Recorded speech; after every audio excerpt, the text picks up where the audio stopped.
Okay, what is the conclusion of the following conditional? Remember, we have, for conditional statements, we have if P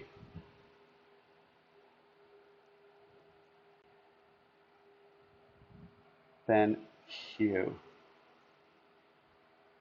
Okay? And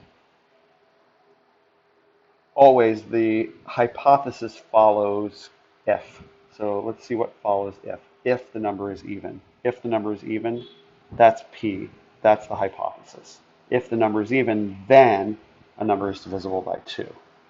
Okay? It's written out of order, but you need to see this as the conclusion. Okay?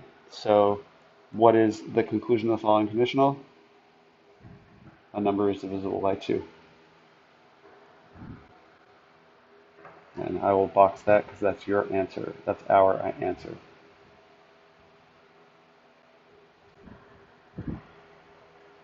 Okay, be careful on that because you have to know that they uh, can write the conclusion first and the hypothesis second as long as the hypothesis has if in front of it.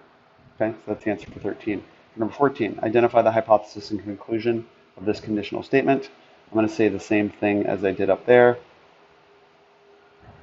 If P then Q. Yep. And what's the hypothesis? I'll underline the hypothesis in pink. It always follows if. So if. So the hypothesis is two lines intersect at right angles. Not the if. If is not part of it. The hypothesis follows if, but you do not include if in the hypothesis. You do not include then in the conclusion. Okay? But what is the conclusion? What follows then? The two lines are perpendicular. That is the conclusion. Okay? So hypothesis